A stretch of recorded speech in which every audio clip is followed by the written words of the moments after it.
The Minister's Black Veil by Nathaniel Hawthorne.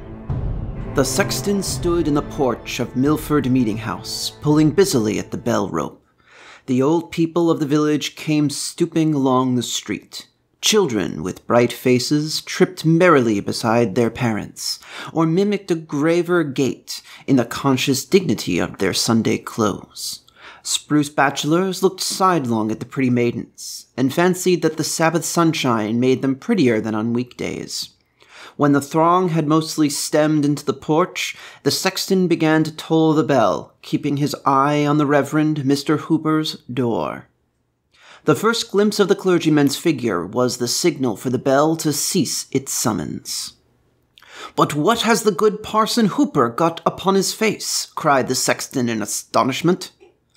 All within hearing immediately turned about, and beheld the semblance of Mr. Hooper, pacing slowly his meditative way towards the meeting-house. With one accord they started, expressing more wonder than if some strange minister were coming to dust the cushions of Mr. Hooper's pulpit. "Are you sure it is our parson?" inquired Goodman Gray of the sexton. "Of a certainty it is good Mr. Hooper," replied the sexton.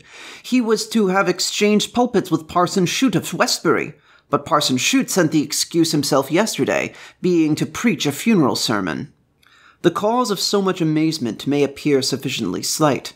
Mr. Hooper, a gentlemanly person of about 30, though still a bachelor, was dressed with due clerical neatness, as if a careful wife had starched his band and brushed the weekly dust from his Sunday garb. But there was one thing remarkable in his appearance. Swathed about his forehead and hanging over his face, so low as to be shaken by his breath, Mr. Hooper had on a black veil. On a nearer view it seemed to consist of 2 folds of crape, which entirely concealed his features except the mouth and chin, but probably did not intercept his sight, further than to give a darkened aspect to all living and inanimate things.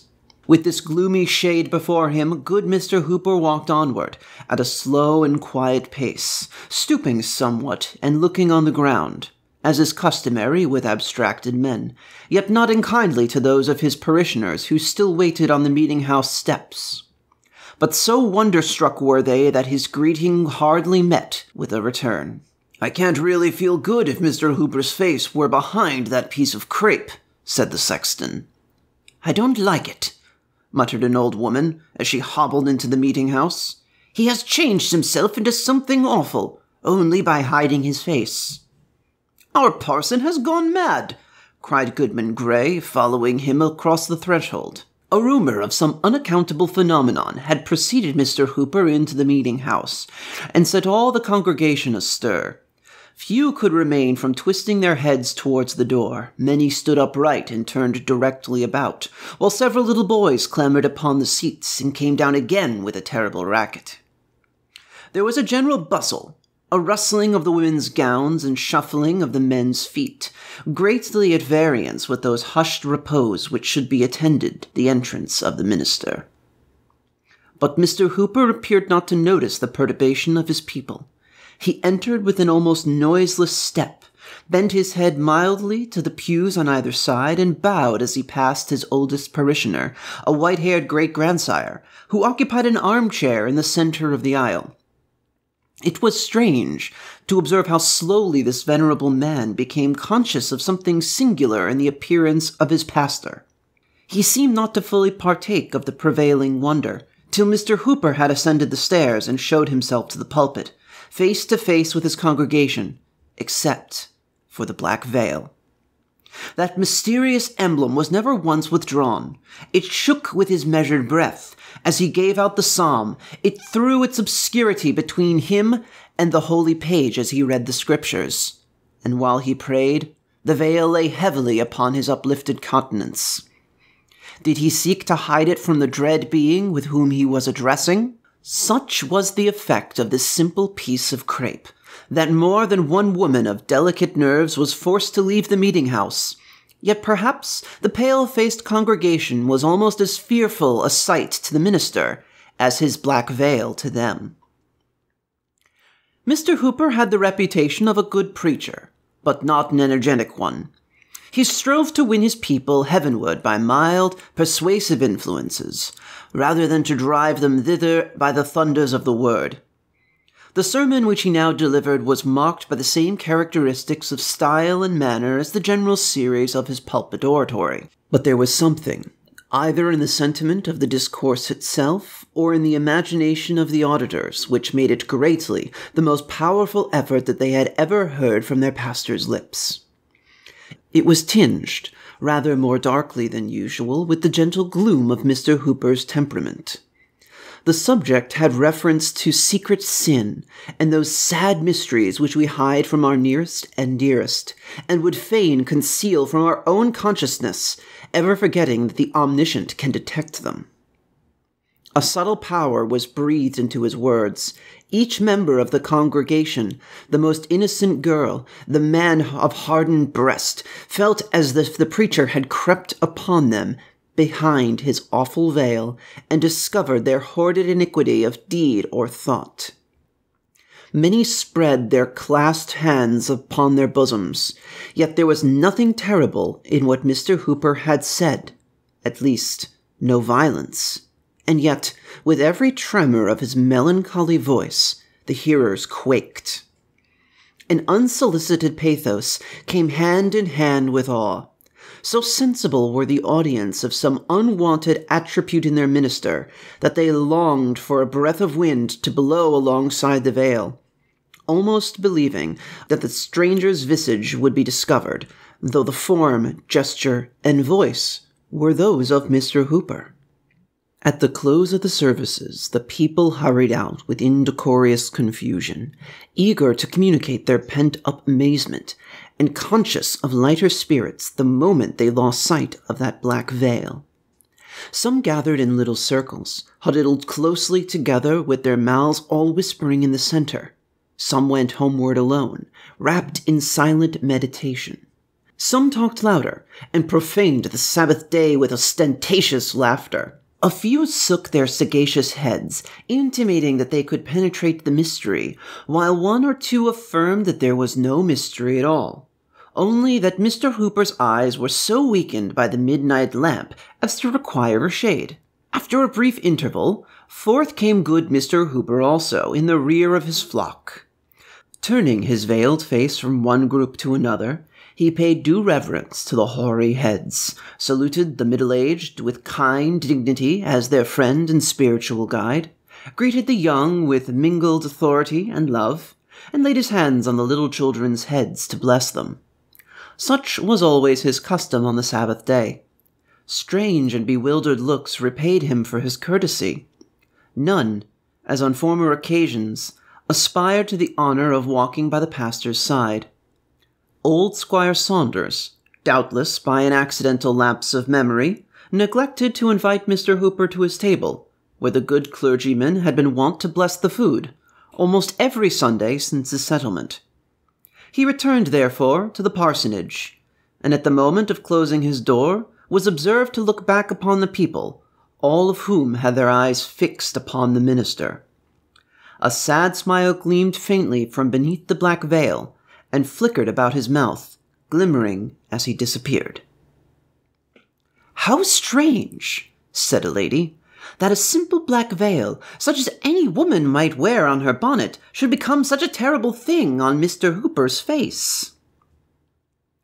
"Something must surely be amiss with Mr. Hooper's intellects," observed her husband, the physician of the village.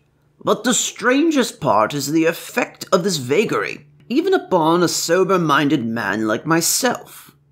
The black veil, though it covers our pastor's face, throws its influence over his whole person, and makes him ghost-like from head to foot. Do you not feel it so?" "Truly I do," replied the lady, "and I would not be alone with him for the world. I wonder if he is not afraid to be alone with himself." "Men sometimes are so," said her husband. The afternoon services was attended with similar circumstances. At its confusion, the bell tolled for the funeral of a young lady. The relatives and friends were assembled in the house, and the more distant acquaintances stood about the door. speaking of the good qualities of the deceased, when their talk was interrupted by the appearance of Mr. Hooper, still covered with his black veil. It was now an appropriate emblem.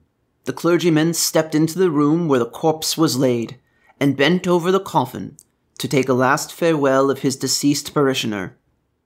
As he stooped, the veil hung straight down from his forehead, so that, if her eyelids had not been closed forever, the dead maiden might have seen his face. Could Mr. Hooper have been so fearful of her glance that he so hastily caught back the veil? A person who watched the interview between the dead and the living scrupled, not to affirm that, at the instant when the clergyman's features were disclosed, the corpse had shuddered slightly, rustling the shroud and muslin cap. Though the countenance retained the composure of death, a superstitious old woman was the only witness of this prodigy. From the coffin Mr. Hooper passed into the chambers of the mourners, and thence to the head of the staircase, to make the funeral prayer. It was a tender and heart-dissolving prayer, full of sorrow, yet so imbued with celestial hopes that the music of a heavenly harp, swept by the fingers of the dead, seemed faintly to be heard amongst the saddest accents of the minister. The people trembled, though they but darkly understood him when he prayed that they, and himself, and all of mortal race might be ready, as he trusted this young maiden to be, for the dreadful hour that should snatch the veil from their faces. The bearers went heavily forth, and the mourners followed, saddening all the street with the dead before them, and Mr. Hooper in his black veil behind. "Why do you look back?" said one in the procession to his partner. "I had a fancy," she replied, "that the minister and the maiden's spirit were walking hand in hand." "So had I, at the same moment," said the other. That night, the handsomest couple in Milford village were to be joined in wedlock. Though reckoned by a melancholy man, Mr. Hooper had a placid cheerfulness for such occasions, which often excited a sympathetic smile where livelier merriment could have been thrown away. There was no quality of his disposition which made him more beloved than this. The company at the wedding awaited his arrival with impatience, trusting that the strange awe which had gathered over him throughout the day would now be dispelled, but such was not the result. When Mr. Hooper came, the first thing that their eyes rested upon was the same horrible black veil which had added deeper gloom to the funeral, and could portend nothing but evil to the wedding. Such was its immediate effect on the guests that a cloud seemed to have rolled duskily from beneath his black cape, and dimmed the light of the candles. The bridal pair stood before the minister, but the bride's cold fingers quivered in the tremulous hand of the bridegroom, and her death-like paleness caused a whisper that the maiden who had been buried a few hours before was come from her grave to be married. If ever another wedding were so dismal, it was that famous one where they tolled the wedding knell. After performing the ceremony, Mr. Hooper raised a glass of wine to his lips, wishing happiness to the newly married couple in the strain of mild pleasantry that ought to have brightened the features of the guests, like a cheerful gleam from the hearth. At that instant, catching a glimpse of his figure in the looking-glass, the black veil involved its own spirit in the horror with which it overwhelmed all others. His frame shuddered, his lips grew white, as he spit the untasted wine upon the carpet, and rushed forth into the darkness, for the earth, too, had on her black veil. The next day, the whole village of Milford talked of little else than Parson Hooper's black veil. That, and the mystery concealed behind it, supplied a topic for discussion between acquaintances meeting in the street, and good women gossiping at their open windows. It was the first item of news that the tavern-keeper told to his guests. The children babbled on it on their way to school. One imitative little imp covered his face with an old black handkerchief, thereby so affrightening his playmates that the panic seized them, and he well-nigh lost his wits by his own waggery.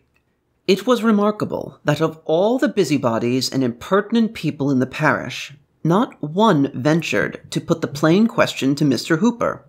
wherefore he did the thing. Hitherto, whenever there appeared the slightest call for such interference, he had never lacked advisers, nor shown himself averse to be guided by their judgment. If he erred at all, it was by so painful a degree of self-trust that even the mildest censure would lead him to consider an indifferent action to a crime. Yet so well acquainted with this amiable weakness, no individual among his parishioners chose to make the black veil a subject of friendly remonstrance. There was a feeling of dread, neither plainly confessed nor carefully concealed, which caused each to shift the responsibility upon another, till at length it was found expedient to send a deputation of the church, in order to deal with Mr. Hooper about the mystery before it should grow into a scandal. Never did an embassy so ill discharge its duties. The minister received them with friendly courtesy, but became silent after they were seated, leaving to his visitors the whole burden of introducing their important business. The topic, it might be supposed, was obvious enough. There was the black veil swathed around Mr. Hooper's forehead, and concealing every feature above his placid mouth, on which, at times, they could perceive the glimmering of a melancholy smile. But that piece of crape, to their imagination, seemed to hang down before his heart, the symbol of a fearful secret between him and them. Were the veil but cast aside, they might speak freely of it, but not till then. Thus they sat a considerable time, speechless, confused, and shrinking uneasily from Mr. Hooper's eyes, which they felt to be fixed upon them with an invisible glance. Finally, the deputies returned unabashed to their constituents, pronouncing the matter too weighty to be handled, except by a council of the churches, if indeed it might not require a general synod. But there was one person in the village unappalled by the awe with which the black veil had impressed all beside herself. When the deputies returned without an explanation, or even venturing to demand one, she, with the calm energy of her character, determined to chase away the strange cloud that appeared to be settling round Mr. Hooper, every moment more darkly than before. As his plighted wife, it should be her privilege to know what the black veil concealed. As the minister's first visit, therefore, she entered upon with the subject with a direct simplicity, which made the task easier for both him and her. After he had seated himself, she fixed her eyes steadfastly upon the veil, but could discern nothing but of the dreadful gloom that had so overawed the multitude. It was but a double fold of crape, hanging down from his forehead to his mouth, and slightly stirring with his breath. "No," she said aloud, and smiling, "there is nothing terrible in this piece of crape, except that it hides the face which I am glad to look upon. Come, good sir, let the sun shine from behind the cloud. First lay aside the black veil, then tell me why you put it on." Mr. Hooper's smile glimmered faintly. "There is an hour to come," said he, "when all of us shall cast aside our veils. Take it not amiss, beloved friend, if I wear this piece of crape till then." "Your words are a mystery too," returned the young lady. "Take the veil away from them at least." "Elizabeth, I will," said he, "so far as my vow may suffer me. Know then, this veil is a type and a symbol, and I am bound to wear it ever, both in light and darkness, in solitude and before the gaze of multitudes, and as with strangers, so with my familiar friends. No mortal eye will see it withdrawn.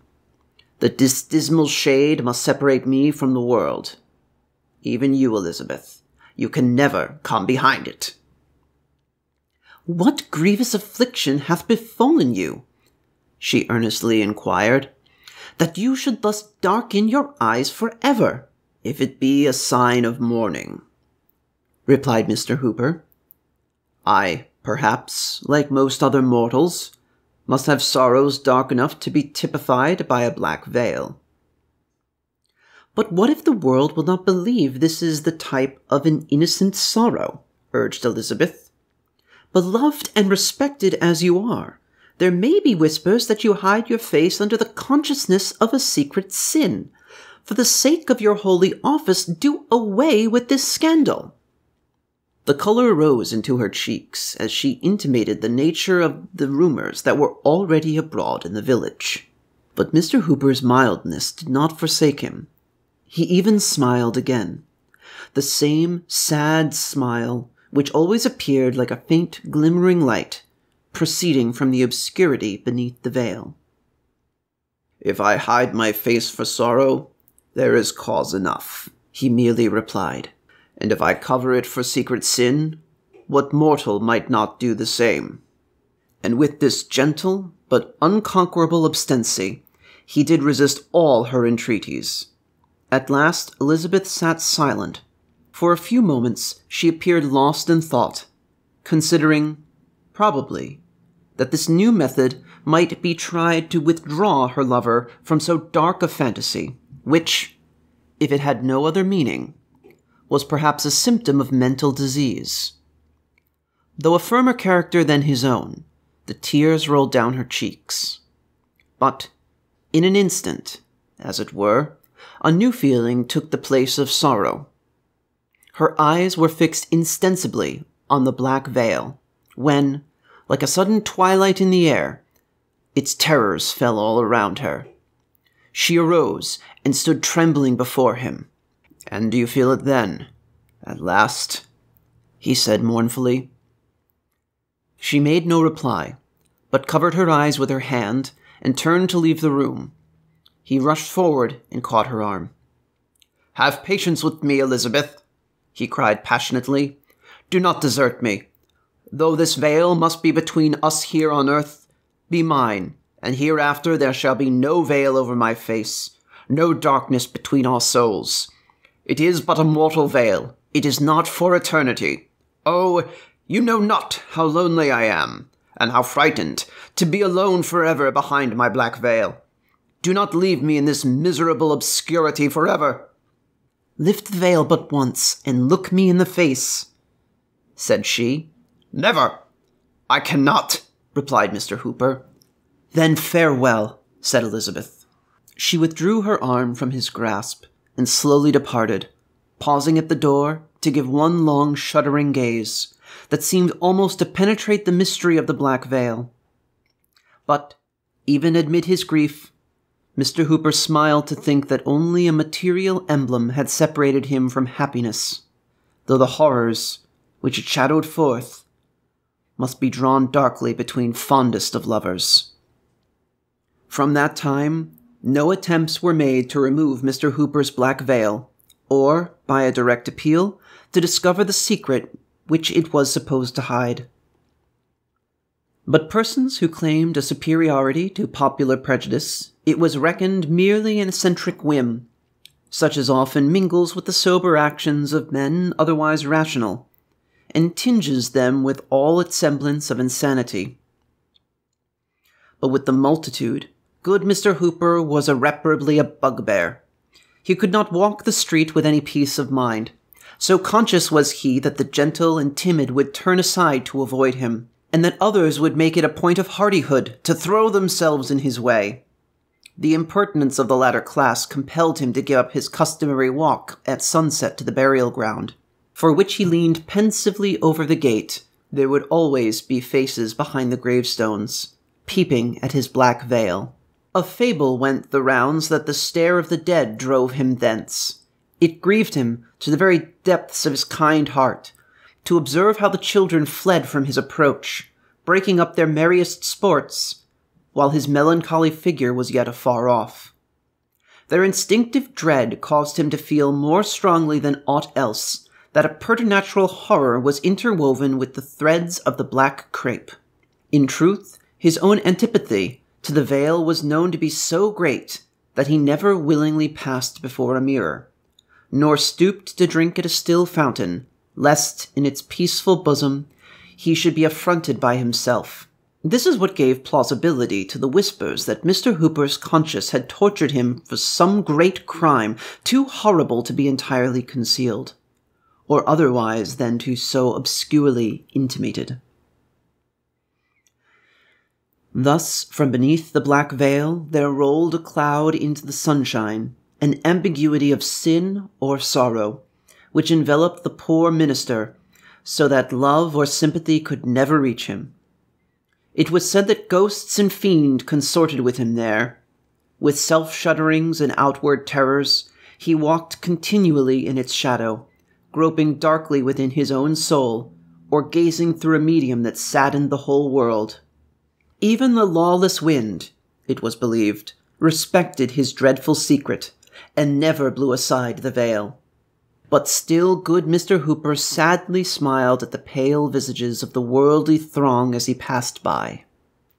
Among all its bad influences, the black veil had one desirable effect, of making its wearer a very efficient clergyman. By the aid of his mysterious emblem, for there was no other apparent cause, he became a man of awful power over souls that were in agony for sin. His converts always regarded him with a dread peculiar to themselves, affirming, though but figuratively, that, before he brought them to the celestial light, they had been with him behind the black veil. Its gloom, indeed, enabled him to sympathize with all dark affections. Dying sinners cried aloud for Mr. Hooper, and would not yield their breath till he appeared, though ever, as he stooped to whisper consolation, they shuddered at the veiled face so near to them. Such were the terrors of the black veil, even when death had bared his visage. Strangers came long distances to attend services at his church, with the mere idle purpose of gazing at his figure, because it was forbidden for them to behold his face. But many were made to quake ere they departed. Once, during Governor Belcher's administration, Mr. Hooper was appointed to preach the election sermon. Covered with his black veil, he stood before the chief magistrate, the council, and the representatives, and wrought so deep an impression that the legislative measures of that year were characterized by all the gloom and piety of our earliest ancestral sway. In this manner, Mr. Hooper spent a long life, irreproachable in outward act, yet shrouded in dismal suspicions, kind and loving, though unloved, and dimly feared, a man apart from men, shunned in their health and joy, but ever summoned to their aid in mortal anguish. As years rolled on, shedding their snows above his sable veil, he acquired a name throughout the New England churches, and they called him Father Hooper. Nearly all his parishioners, who were of mature age when he settled, had been borne away by many a funeral. He had one congregation in the church, and a more crowded one in the churchyard, and having wrought so late into the evening, and having done his work so well, it was now good Father Hooper's turn to rest.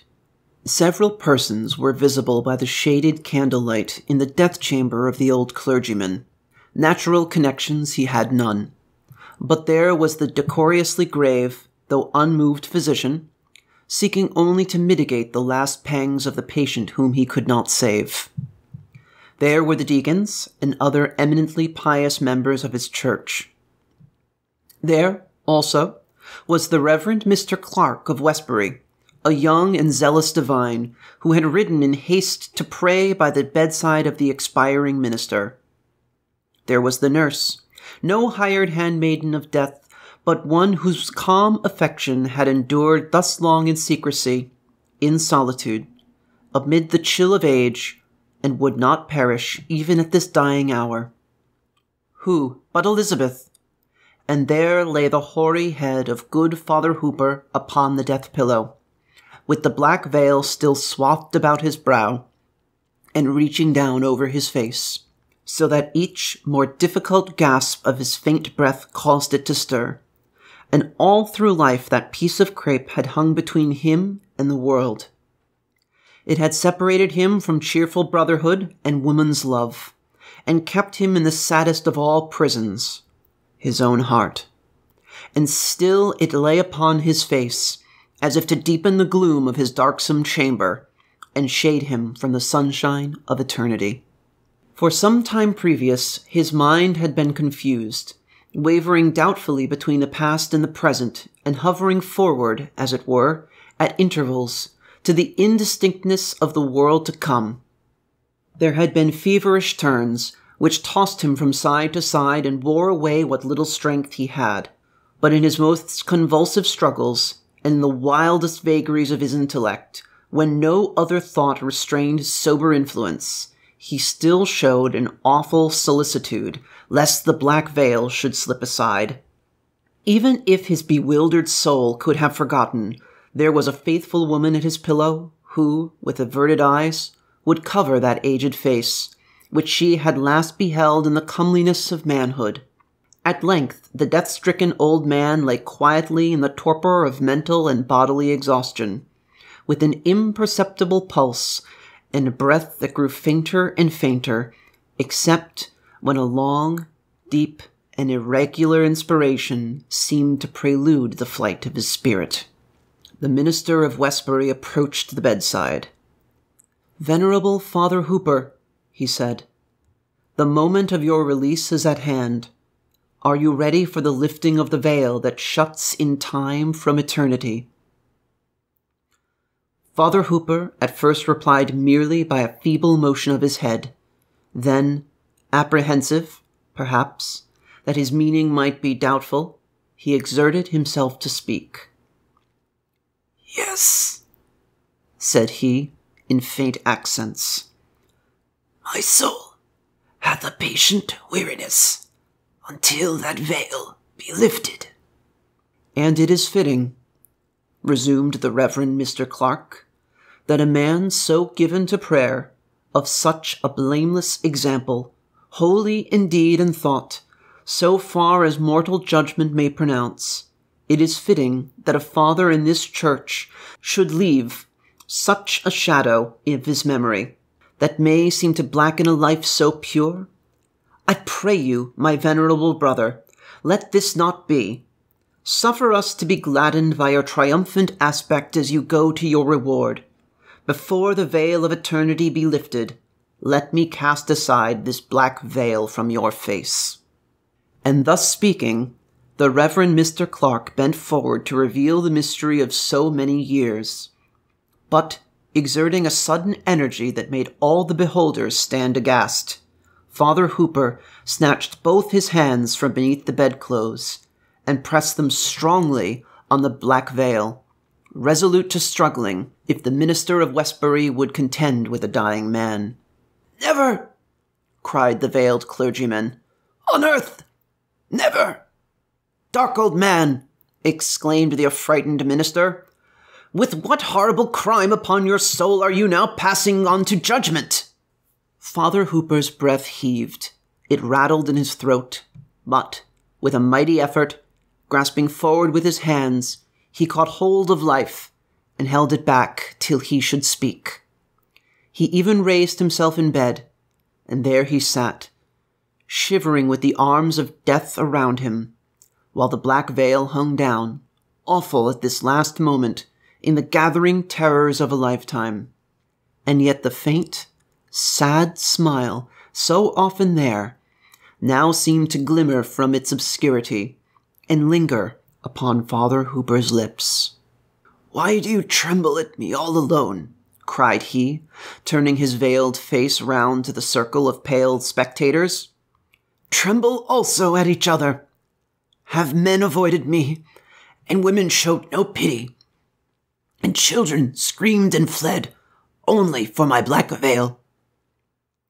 What but the mystery which it obscurely typifies that made this piece of crape so awful?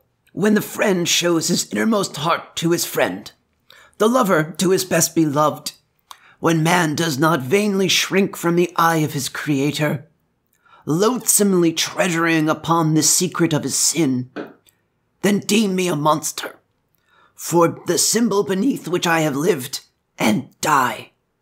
I look around me, and lo, upon every visage, a black veil." While his auditors shrank from one another in mutual affright, Father Hooper fell back upon his pillow, a veiled corpse, with a faint smile lingering upon the lips. Still veiled, they laid him in his coffin, and a veiled corpse they bore into the earth. The grass of many years has sprung up and withered on that grave, a burial stone is moss-grown, and the good Mr. Hooper's face is dust. But awful is still the thought that it mouldered beneath the black veil. Note: another clergyman in New England, Mr. Joseph Moody of York, Maine, who died about 80 years since, made himself remarkable by the same eccentricity that is related here of the Reverend Mr. Hooper. In this case, however, the symbol had a different import. In early life, he had accidentally killed a beloved friend, and from that day till the hour of his death, he hid his face from men. This has been The Minister's Black Veil by Nathaniel Hawthorne, read by Alex Hatzberger.